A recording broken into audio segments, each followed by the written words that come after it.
I'm sure folk will keep trickling in, but I think we're going to go ahead and begin.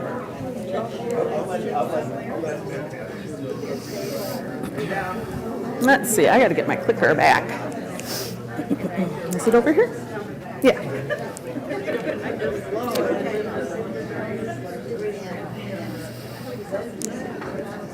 I always hate to interrupt really good conversation. I know it's a joy to be able to chat with one another, and hopefully you can use a little bit of that space between the end of this time and the beginning of the worship service to do some more of that. Well, it's really a pleasure to be back with you to do the second part in this series about some of what I was learning in my sabbatical and reflecting on during that time. The title of that, as you recall from last week, is Cultivating Resilience in the face of disruption or suffering or trauma or whatever word you might like to put in there. And one of the tricks of doing a two-part class is that people are in the room today who were not in the room last time. And so I do want to just do a real quick review of a couple of key things from last time. And then, as promised, we're going to look lots more today at some of the practices that I've been finding helpful in cultivating that resilience for myself and for my family and people that I've been spending time with in the life of our church, talking about such things. I'm very well aware that when you introduce practices to people, they, without context and without practice, without going through it a lot, it'll probably seem rather simplistic and trite even. So be prepared for that. And my invitation is for you to consider using some of these for yourself over time to see how they do or don't support you in your efforts for wanting to be a little more resilient in the face of all the things we deal with day in and day out. And I'm also very aware that humans are quite different. We got into that a little bit in the Q&A last time about different personality types or different ways people are put together that might lead them to be helped by one practice but not another. And so you're getting the things that were helpful to me. And I think they're helpful to other humans because there certainly are many people who use them. And you might need to find some things that help you do the same thing but in a different way. That's how I would probably say it. So what I want to do is just go back to these opening images and things we talked about from Scripture last time. This was the image of a piece of pottery I have from the island of Iona, from the Celtic tradition. And as I said last time, this is not how they interpret this. This is my way of thinking about it as an image of shalom, of the biblical image of shalom.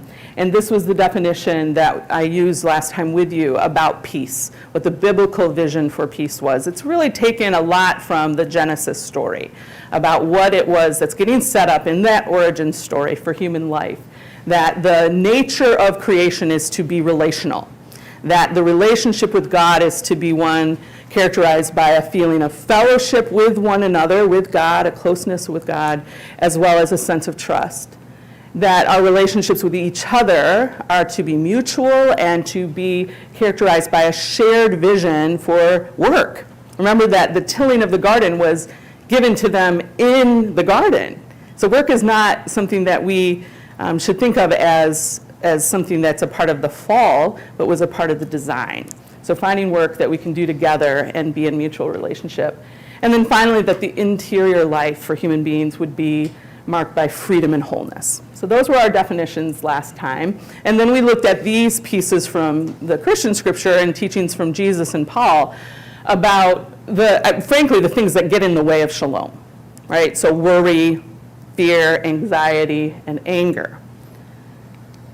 So then I shared the resources, some of the ones I had been using prior to sabbatical, and I said learning them at a speed running pace, and then was able during sabbatical to back in and more intentionally look at some of those, and then shared with you resources from the sabbatical.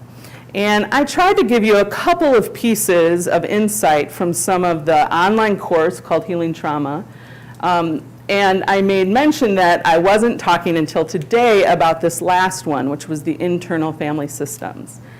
So that's where we're going to turn here in just a moment. All of them, in one way or the other, are helping people deal with the disruptions inside of themselves that are happening and make it hard to be resilient when things come up. So the first set of things was really about the body. And if I were to give you a summary of my biggest learning of all of this, it's that many of us do not pay attention to our bodies. We live, especially I would say Reformed folk, we live here, from the neck up. We tend to be a lot about our thoughts, about ideas, about principles, philosophies, systems, etc., and not always quite as attentive to what is happening in our bodies, in the biochemistry, which is what this is about the energy in our bodies that it operates, we don't pay a whole lot of attention to, we find ways to tamp down and ignore.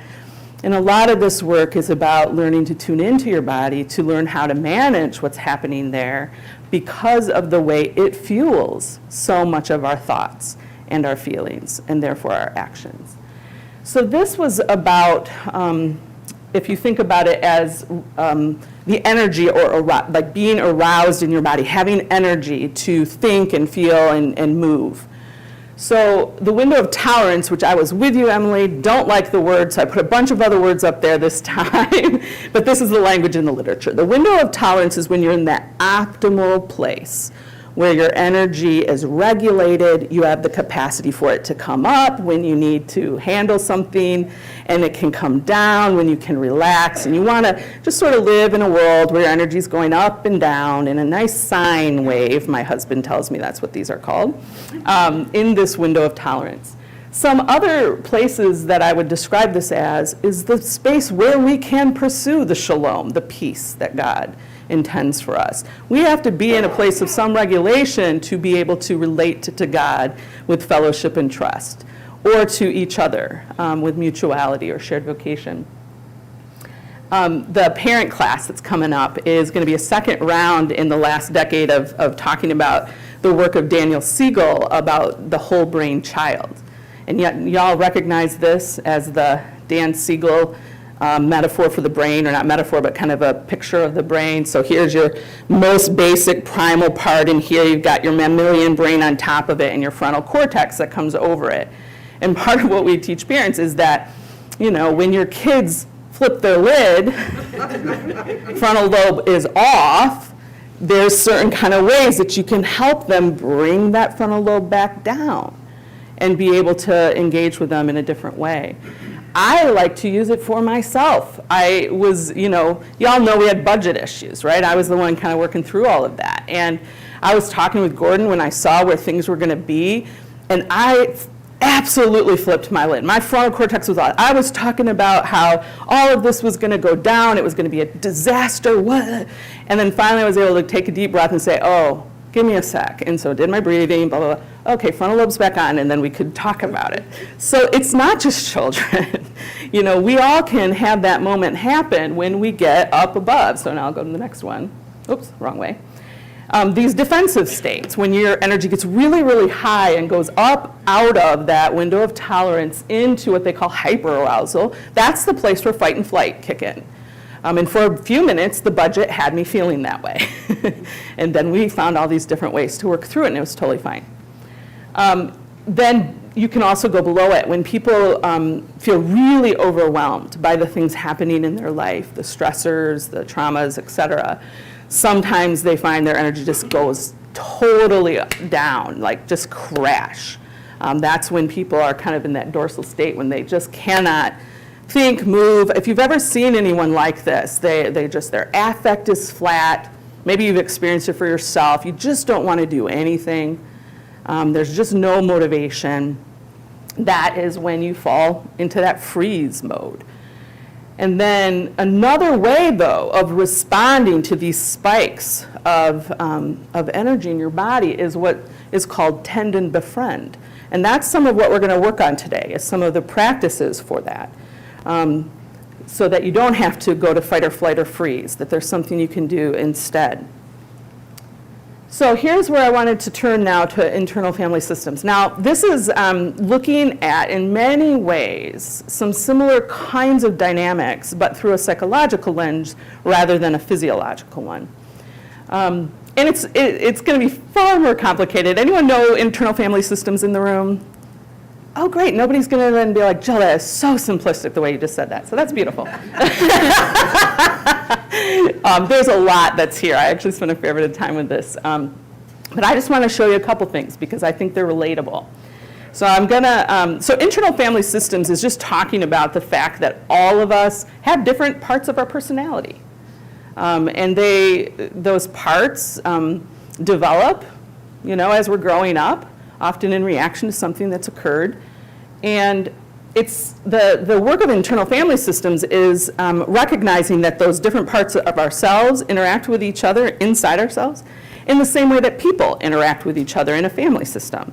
So if you're familiar with family systems, which says every family is unique, every organization is unique, but there's dynamics that come to play in those families and in those systems that kind of all systems do, right? So that's what family systems is. This is looking inside yourself in that way. So parts, here's an example of parts. Maybe as you were growing up, you recognized that there was a very harsh judge in your sphere. Maybe it was a parent, maybe it was a school teacher, and you recognized that it was very painful to receive their judgment. So you developed your own judge to work so that they could anticipate where those judgments might come from so that you could be sure that you get yourself in check before that harsh judgment came toward you. So you develop a part of yourself that is a judge and is doing that same looking around for what's good, what's wrong, what's right, that sort of thing. And then these are examples of other ones. Pleasers. You ever see people who just are always trying to make sure everybody's happy, everybody's content? I have a pleaser. I have a pretty strong pleaser in me. I joke sometimes about my 7-year-old, this one's not up there, but my 7-year-old sense of fairness. I don't know what happened at 7, but I can feel that it's 7. And very often it'll show up like this. Somebody says, I want to do something to do a memorial for someone that I loved. My 7-year-old immediately says, well, what about everybody else? What about everybody else who had someone that they loved? Are we going to have that many memorials? My brain goes through the implications of fairness across the system. And so you can see that these parts aren't bad. They actually serve good purposes. I kind of like my 7-year-old fairness part. I don't want it to drive all the time, but I'm glad when she kind of gives me a little flag that, hey, maybe we should think about this. Let's not just act right now. What's the implication? How might this play out with others? But it's then about recognizing that if she's in the front all the time, that's not helpful. She doesn't have much capacity for nuance, doesn't have much capacity for recognizing that not all things are black and white. So there's the teacher, the minimizer. What are some other parts? Just shout them out. We won't get mics around. Just shout out some other parts of personalities that you know. Anybody recognize for themselves a little piece that? Tidier. Tidy, yeah, clean, right? Making things all clean and orderly. Yes, that's definitely one. What else, Larry? Fun-loving or playful? Yeah, playful. Can you tell that one's underdeveloped in me that I didn't even think of that? Yes, playful. The playful, mischievous one, right? That loves to have a good time. Absolutely. Harmonizer. The harmonizer, yeah. And again, that's a gift. Someone who can hear a lot of different ideas and harmonize them, what a gift that is. And if they cannot tolerate any differences of opinion, how problematic that is. So it's coming to understand the parts. And interestingly, I think of any of us have some parts that have been problematic. What is our tendency when that part shows up? Double down. Mm-hmm. Yep. Judge her, him, get him out of there, push him back, shove him down.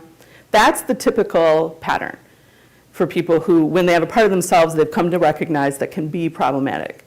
And instead, the practice in internal family systems is to befriend. That's where the befriend came from, in part, is learning how to befriend these parts that we think are a problem. Because they often have something really important that they're signaling, something that's important to you, that needs attention. So to be able to go, okay, you're here, what are you trying to get me to think about? And then say, and then in a kind and gentle way to try to say, all right, I'll pay attention to that, but let me, and the me is the self, that regulated self, be the driver, okay? So that's part of the work of this. And the assumption is that we all have that self who can be centered and grounded. I would start to use spiritual language here and say, this is the part of all of us that can touch the image of God, that can feel that union with the Holy Spirit, that part of us that is untouched by sin, or if it is touched by sin, the Spirit comes and meets us in that place and helps us to find the solid ground. So these are the qualities of self that we want. The words are compassion. There's, you know how people do these things. They're all C's, right? Compassion, courage, calm, connected, confident, curious, clear, and creative. So you know that you're in that zone when these are the qualities of self that are coming forward. So can you, by raise of hands, can you imagine times when you haven't had access to this part of yourself? Yeah? And can you imagine times when you have? Right? I think we can probably all think back to moments when we haven't and when we have. And it's not an all or nothing. Sometimes I have a little bit of clarity, but not a lot. But that's what the internal family system work does. And for people who like to play, talk to Pastor Phil about this. He loves this stuff. And when you're using it in a therapeutic setting, as he does, they'll do things with puppets and children, and they'll do things with like costuming and, just people who like to embody things and learn that way. They'll really have a lot of fun giving a whole persona to the parts. And all of it's designed to teach. He works more with young people, adolescents, young adults. All of that is designed for them to learn that they actually do have some agency over how they show up in the world. And he's teaching them, people who do this kind of work, what my therapist's done with me is teaching us to see when those parts come forward and then learn how to soothe them so they can recede and the mature, healthy, centered, grown self can be out front. And there's often also work then to heal what created some of that.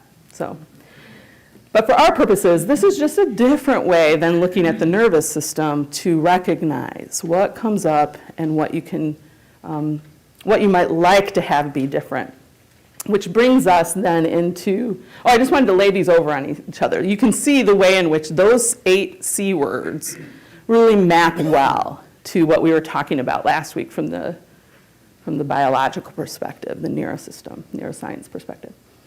So now I want to move into some of the practices. When I talk, every human has anxiety. So I'm not talking about people who have clinical anxiety problems, although there are many of those as well. I'm talking about the moments that happen for each and every one of us when anxiety shows up in our body. People notice it once you learn how in terms of where it shows up in the body. And that's a part of what this is about, is learning how to not just act out of it, but instead figure out where is it at right now. So some of the early meditation work that I was doing was teaching me how to pay attention to where it showed up in my body. So sometimes it's a flutter in the stomach. Sometimes it's a clutching at the throat. Sometimes it's this pain that'll show up behind my eyes. There's different physical signs that anxiety is moving in my body. And so what you want to be able to learn how to do ultimately is how to soothe it so that you can bring the frontal cortex back on, so you can move into that quality of self we want to live out of. One of the very first things is movement. If you feel yourself getting anxious, get up and move, and especially bilateral, meaning your right and left moving together. So going for a walk, if you can't go outside, just standing in your room, stomping your feet one by one like you're marching, and swinging your arms, that is a really good, I can't explain to you the science of why that is the bilateral part so important, but that really is a wonderful first movement. To a certain degree, as a bunch of chemistries come into your body, you use it by moving. The second one is a funny one. It's to make a sound in your throat that vibrates. So humming does it. This is all about stimulating that vagus nerve we talked about last time. Humming, I cannot roll my R's. People who can do that, I can't do it, rolling of the R's, that'll get that same kind of vibration in the back of the throat. Humming is the only way I can do it, really. But any way to get a vibration going in the back of your throat. Yeah, can somebody roll their R's for us? Give us, there you go, y'all got it. So doing that is something you can do. And after those two things, then to use your breath. How many of you know square breath? Do people know square breath in the room? It's something they teach children now. I wasn't taught stuff like this, but in the schools, they're now teaching children how to do this. So square breath has to do with a count of 4 and kind of visualizing a square as you go. So breathing in for the count of 4, holding it, I can't talk and do it at the same time, so you all do it. Hold it for the count of 4, then exhale for the count of 4, and hold the exhale for the count of 4. So that's your square. So square breath. The next one is 4-7-8. How many people do 4-7-8? Some people know 4-7-8. This is one of my favorite ones, especially if it's really, the anxiety's higher. So on this one, you're taking a really big inhale. Take in as much breath as you can over the count of 4. And then you're holding that breath for 7. And then you're exhaling for 8. And exhaling more than you're inhaling is something that helps to stimulate, too, the vagus nerve in your body. So I taught this to Vaughn really young in life. And he and his sister have different personalities. He would practice this with me. Cassie would not. And her adolescent, she's coming to do some of this. But Vaughn was like at the age of 4 and 5. Learning how to do this. He actually had a 2nd grade teacher at Holland Language Academy who was piloting a program on just meditation, mindfulness, breath work, helping kids learn. So Vaughn would come home from school and he'd teach me the new one. He's like, here's one. You can stand on your toes and bounce on your heels. That was a way to get some movement going. You know, and then the next day he would tell me about you could breathe in, breathe out, breathe in, the finger breath. All of this was happening over at HLA in 2nd grade. But all of these were trying to teach kids how to regulate themselves, because it's become quite a problem in the classroom management that there are so many children whose nervous systems are so badly dysregulated all the time. And so they've found that it's important to teach them how to do it. So those are the quick ones, like just on the fly you can almost do most of that, except I guess the movement, without someone even really knowing. You can just quietly do that. Sneak in the bathroom for a moment at work. Here's one that I mentioned last time that takes a lot of practice before it can be useful in the moment. But I have found it to be really worth the practice. And it's the research of Dr. Neff on self-compassion. And the 3 parts of it, I told you, you can learn it in 2 seconds just reading these words. And here they are. The first step is when something's going on that is distressing to you. This could be about the state of the world, reading the news. How many people find their nervous systems get dysregulated watching and hearing the news? So this could be a way that you approach how to handle it when that gets really overwhelming, let alone all the other things we could imagine. But first is to notice that you are suffering. That sounds so simple, and it is, but just say, this is uncomfortable. I don't like how I'm feeling. I am in some measure of pain, you know, if this is something more serious than just the news.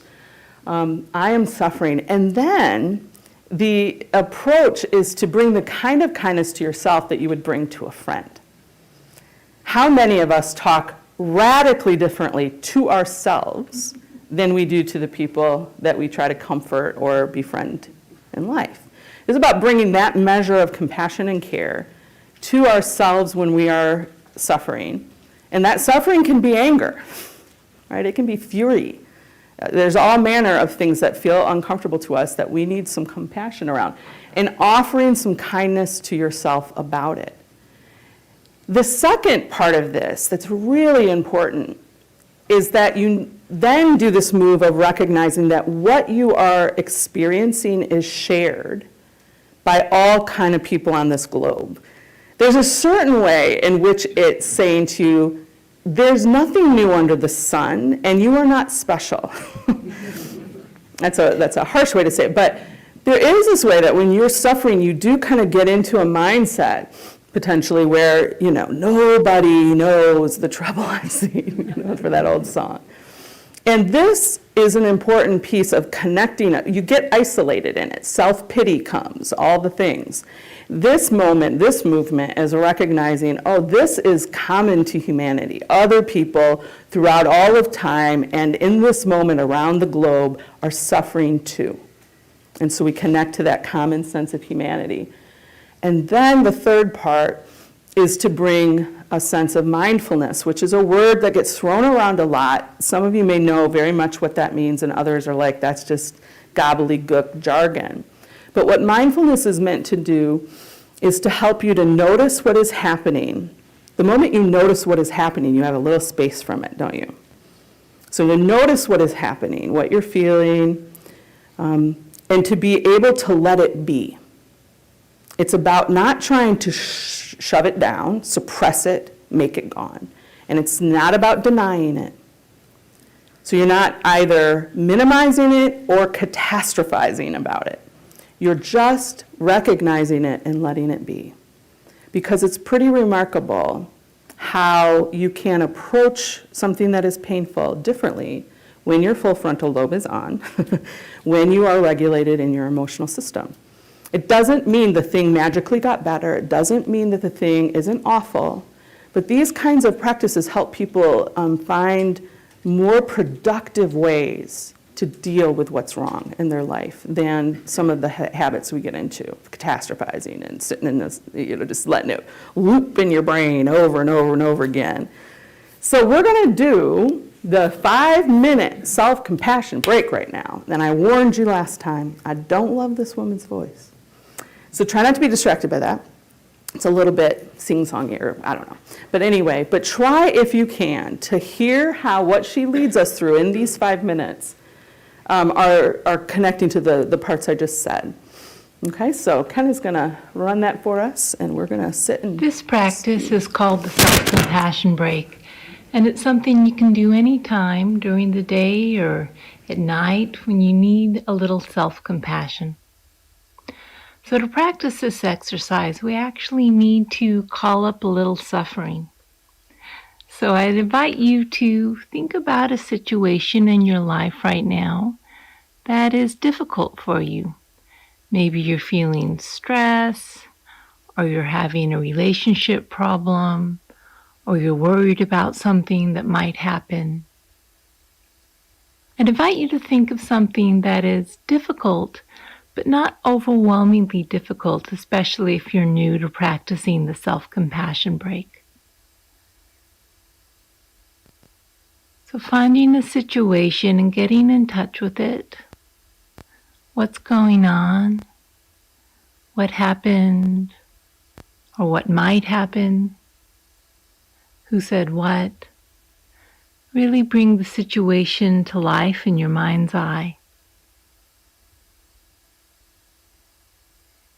And then I'm going to be saying a series of phrases that are designed to help us remember the 3 components of self-compassion when we need it most. So the first phrase is, this is a moment of suffering, right? We're bringing mindful awareness to the fact that suffering is present.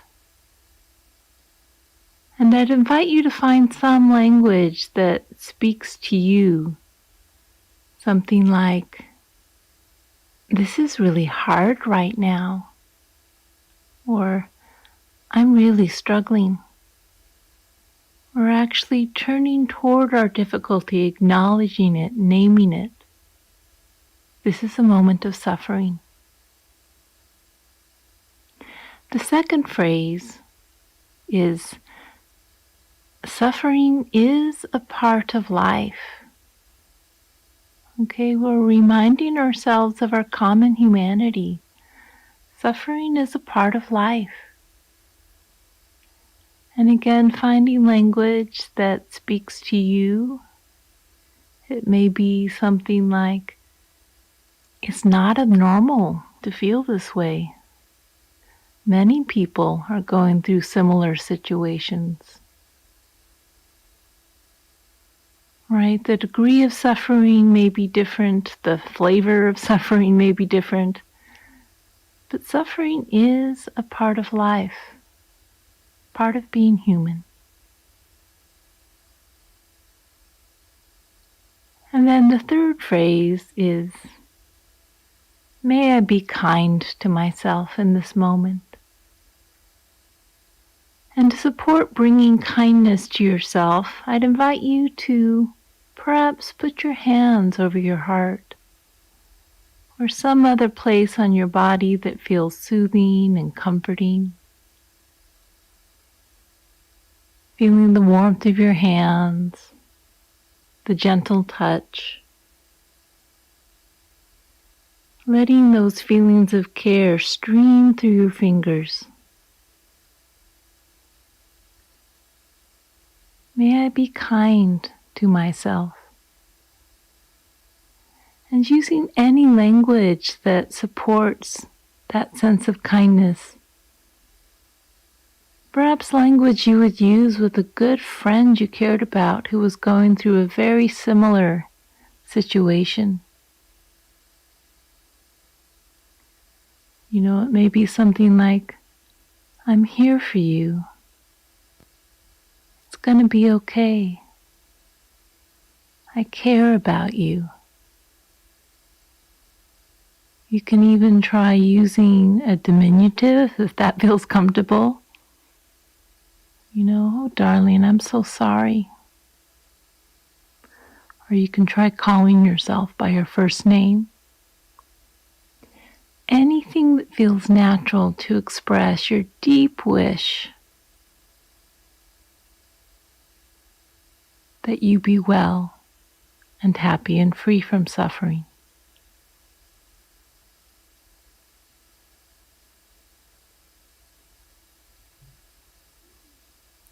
And then letting go of the practice and noticing how your body feels right now.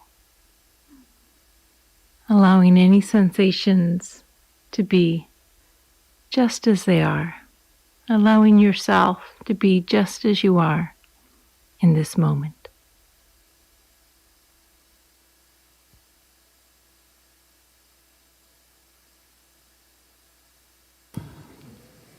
Thank you. Thank you for giving it a go. Anyone want to share something that you noticed about it? I don't expect after one moment, if you've never done any meditation before, this kind of meditation, that it would be magical to you. Do you get a feel for the movement of the three parts that she was describing? Any imagination for how it might be helpful when you find yourself pretty flooded with the suffering of the world or of your own life? I actually found this really hard to do when I was first getting started dealing with some of my own anxiety, because it was just too high, and that this was, I couldn't track this. So I started with Headspace, which is an app you can get on your computer or your phone. It's a meditation app. And they offer not only just single apps, or single meditations, but they do courses. And I found their 30-day course on anxiety to be really helpful. I hadn't done a tremendous amount of meditation before anyway, so I was kind of a novice to the work of, or the use of meditation. And like I said, I was revving so high that it was hard to do what Dr. Neff was inviting. And this breaks it into much smaller chunks of learning how to get that little bit of spaciousness between what you're experiencing and being able to observe it. That's the work of meditation, to observe what you're experiencing, to observe your bodily feelings, to observe your thoughts, to observe your feelings. And then when you have that kind of spaciousness to look at those things, then you can deal with what you're feeling and find new ways that you might like to act, because it's often about needing to change some things in your life. And it can be really hard to discern what are the best ways to approach that if you're constantly in that kind of hyperarousal state because your frontal brain is not working as well. So those are some of the practices that have been helpful, both to myself, for me, and for my family, and I've been sharing this with congregants for a while. So there's quite a number of folk out here who've been directed to Self-Compassion website and some of the guided meditations there in the course of the pastoral care I do. So I want to give now some time for us to talk together, and I want us to start talking now beyond self to community, to say, what does it look like to try to build a resilient community? And for our sake here today, a church that has some capacity for resilience. And I'm going to just read through my little bullet points, a few things I've thought about. And then I'd like to open it up to us for conversation about any part of what I've shared over these 2 weeks, but then also to help generate from your thoughts, what a resilient community looks like. So here's one. I think resilient communities have a capacity to deal with complexity. That either or thinking is not the norm, that people have some capacity to do both and, all right? And so a place where reflection and learning is valued. Now, I know Hope Church is all about learning. You guys have had the most robust adult education program I've ever seen and have for decades and decades and decades. But I'm talking about that kind of action reflection about what's happening in our life together, that kind of reflection and learning. So something happens that isn't going well, at least for some people in the community.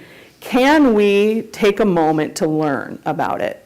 Can we take a moment to reflect back on what has transpired, what isn't going well, be able to talk about that, see what we can learn, and then either reframe it or pivot in a new direction, which is a whole lot different than just people reacting and storming off angry and talking only in a parking lot, that sort of thing. So can a community have that capacity for reflection and learning in real time with each other? A community that makes space for feelings and reactions and allowing for people to think differently and not always trying to harmonize absolutely everything. I have a pretty strong harmonizer in me too. I like to harmonize. I like to get everyone on the same page. But can we figure out how to let people have their own thoughts and still kind of move forward together? One of the things I had almost written up there, but I'll just say it instead, it's also a lot about letting people have intense feelings and intense reactions without writing that off as a character flaw. This comes up a lot when you're doing anti-racism work. That is so charged, that work. I wanted to do some sharing of what I learned for Resman Menakem, but it's just so complex. I knew I couldn't get it in the time allowed. Maybe some other day we could look at his work. But he's someone who's working specifically with people who have been marginalized. He's African American. He is a trauma specialist. And he talks about how to do the work of anti-racism together. And if you can't tolerate someone having a very big reaction, anger being expressed very intensely, if that's too scary for you, if that shuts you down, then you can't be in the work of anti-racism. You just can't. Because when people have endured suffering of that kind of magnitude, their reactions to that horrible stuff is going to be big. And the same thing is true for people who've been through significant traumas.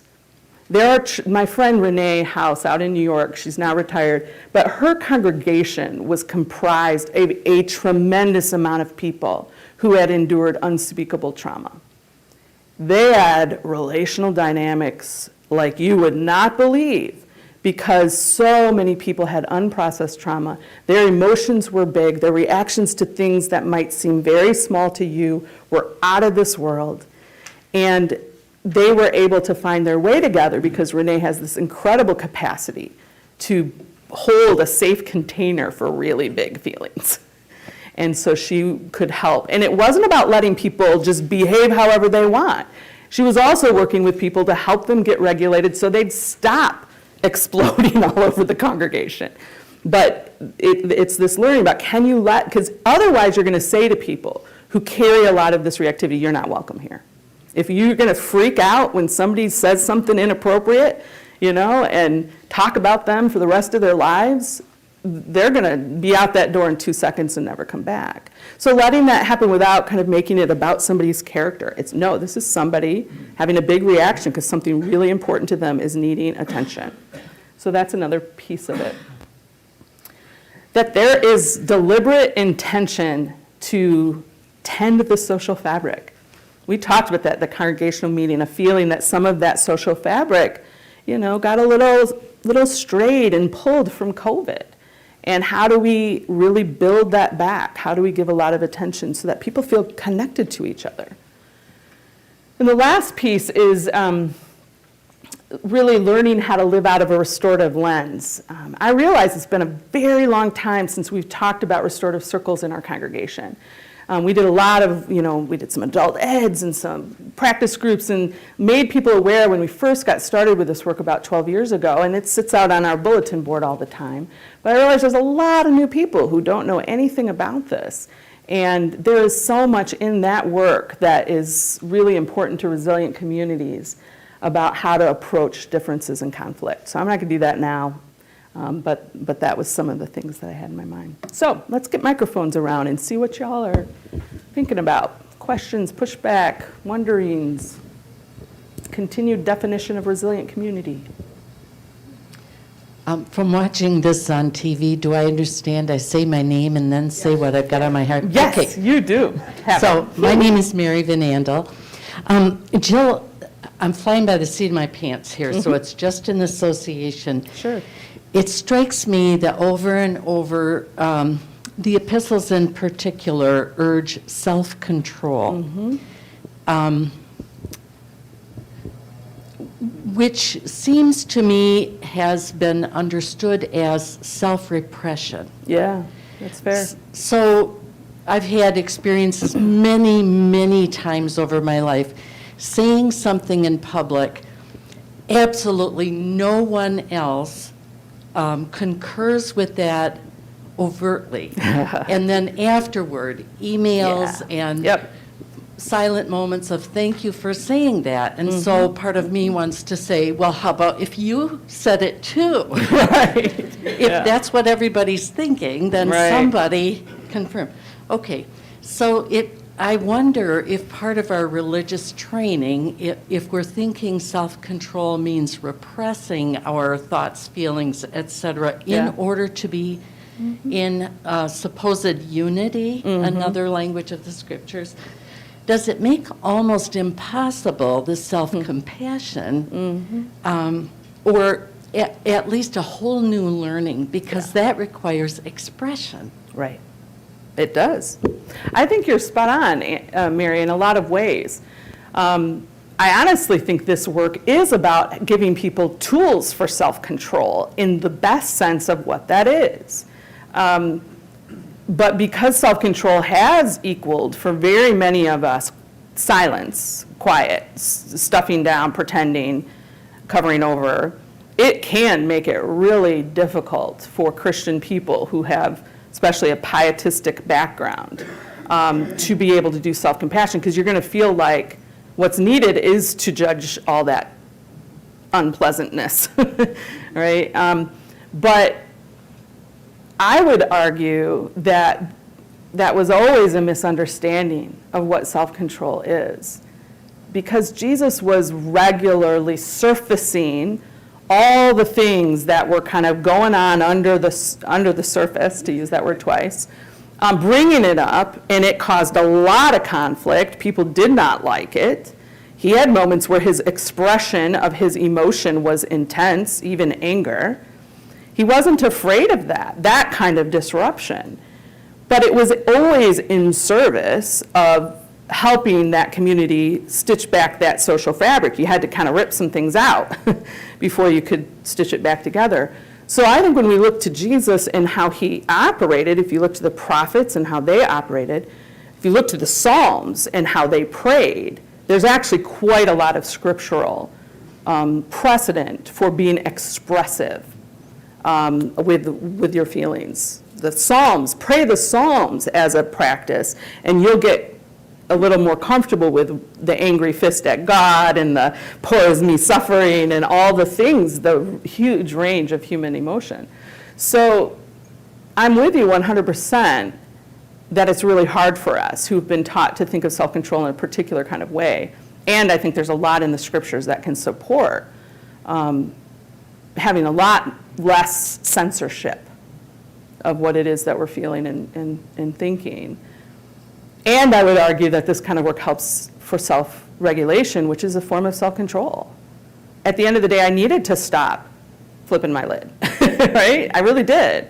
But I needed help with it, and I needed to approach why it was flipping with compassion in order to be able to get to the place where that was happening so much.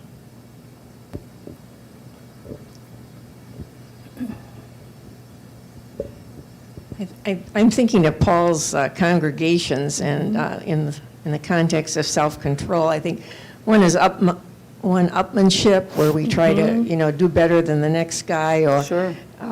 become the person. In other words, we kind of replace our mission with the mission as ourselves. Right. And then anger. We often, people have all experienced anger from people that just seems to come out of nowhere. Yeah.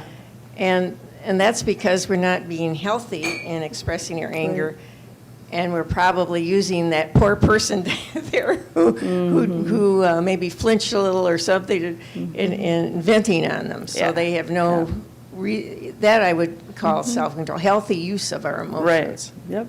Absolutely. Other observations, comments? Up here with David?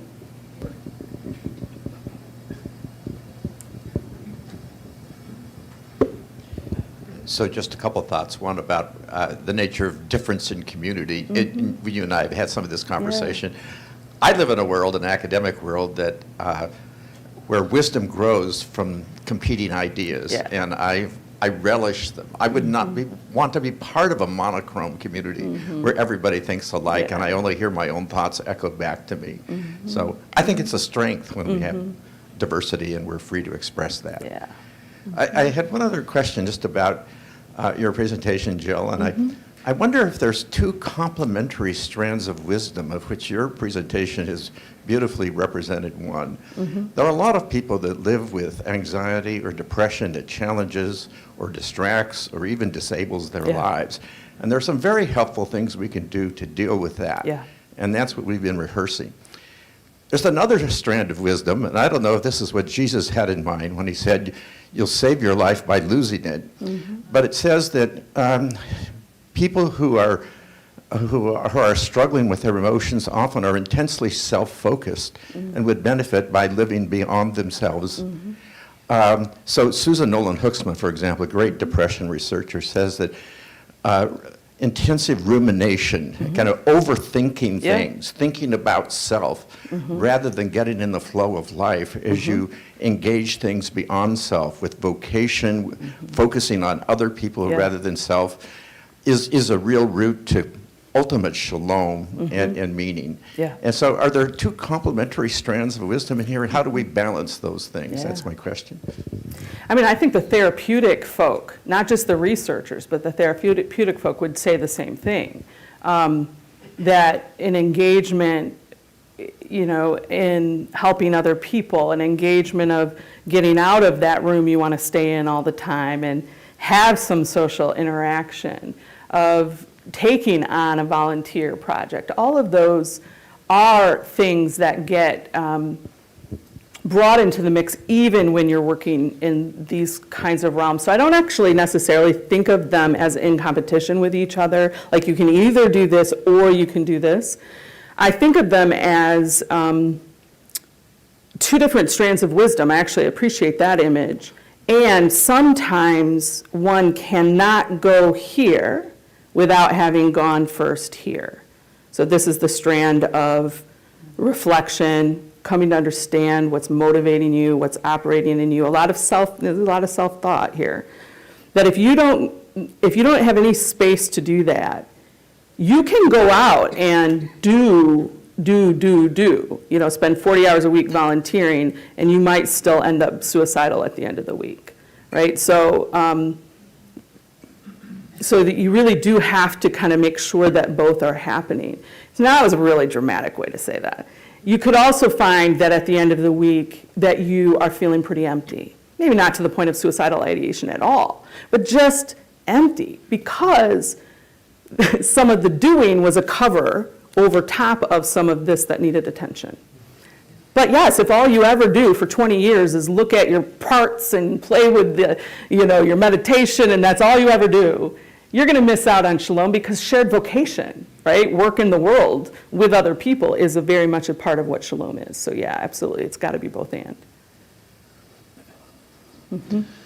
David Blau. I'm wondering if you'd comment, Jill, or anybody else, about this occupational hazard of being Calvin-based with the sense of one's opinion of oneself and how it connects with self-compassion when there's a big strand and strain through our history of I am a worm and we are totally depraved. Yeah, sure. So how do we, some people in our traditions of reformedness find it really hard to even talk about the concept of self-care or self-compassion, because down deep we've been taught somehow subconsciously that we don't deserve that. Yeah. Oh, I think that's really, really wise. I don't know if you recall Jess Cast's ordination, but we had, I think, just come through Ash Wednesday. I don't know what it was. It was probably Ash Wednesday.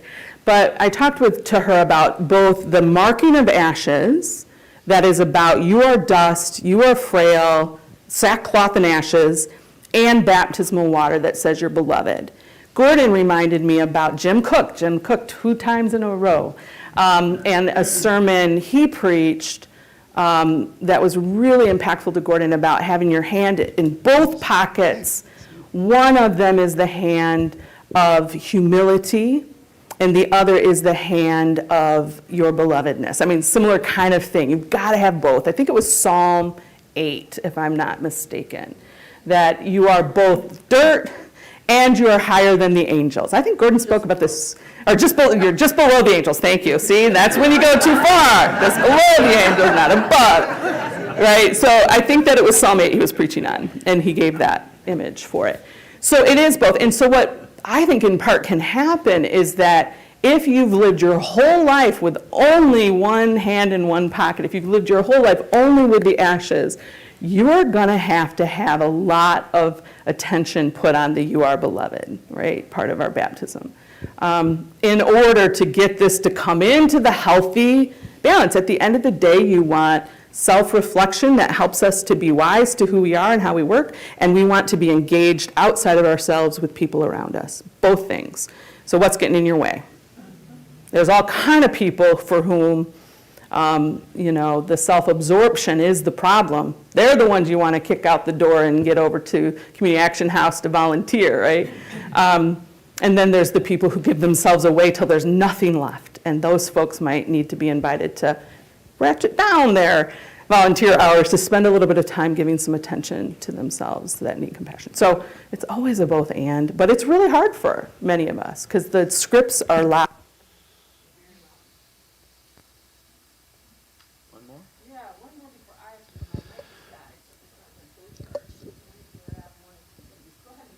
Okay, I'm Dan. And Jill, I was wondering if you could comment on something I see in social media, Okay. where a friend, which could mean all sorts of things, Yes, indeed. seems to be quite unregulated, dysregulated, Yeah. and full of self-pity, perhaps, and just blurts out something really self-revealing Yeah. and like too much. I want to say, dude, whoa. Yeah. And why? I mean, you really think that this is your therapist, your corporate therapist? Do you know what I'm talking about? And it's like, whoa. And what? I have compassion for that. And but I kind of wonder, what is driving that? Where someone would think this is the appropriate forum for me to go, bleh. Oh, boy, that's not one I can handle in the 1 minute or 2 minutes. Pastor Phil, come up and talk about this. No, he's stepping out the door. Dan, that's a real, I really unfortunately don't have time to unpack what I think about that. I share the concern. Some of it's generational. I'll be real honest with you. I share the concern. We've had conversations with seminarians over the years about these things. Remember that this is out here forever. People will find this when you're looking for a church, like, yeah. Okay, so it's not only generational, but, so I share some of that concern about it. Very often they're not going to get what they really are looking for in that moment. And there is a little bit of pendulum swinging, I think, that's going on where, and it's interesting, I do tend to think of it as younger generations, but it by no means is only Gen Z people. But they look at those of us who've cultivated self-image, only share what we're proud of, only tell what we've done well, and hide everything else way back here. They see how deadly that is, and the way that it diminishes connection and community, and are wanting to say, not playing that game. And so some of this is a reaction to that. Some of it is the way they signal to some friends, I need you, and they don't have the energy to call. They can quick do a post, and they hope someone will respond. And it speaks to potentially how far down in dorsal they may be at the moment. And I similarly go, ugh, when I see it. So I think that's all I can say in this moment. Jane Schuyler's going to come forward and give some, I don't know if you have any time to continue talking a little bit about resilient community and take a few notes on that, and or just give the announcements for what's coming next. But thank you, everyone, for good engagement. Thank you. Yep, I was just about ready to say, Jill, remember, you're preaching today. So we'll hear from you a little bit more later, in a few minutes. Thank you. Any further comments? I don't want to quickly. Okay. I do want to tell you what's coming up in the next couple of weeks, because I'm really looking forward to it, and I think it's really going to be important. As you'll find on page 12 of today's bulletin when you pick it up, the announcement that the Board of Elders for the next 2 weeks will be doing presentations about, as they had promised earlier in October, we'll be talking about reproductive rights. So I think that will be quite engaging, but I want to let you know that as a part of that two-part series, next week, the fairly new, I think, CEO and president of Planned Parenthood, and I don't know if I'll say her name correctly, Paula Thornton Greer, will be present next week to give us some history and background about that as well. So I encourage you to come back next week and look forward to that. Thank you all.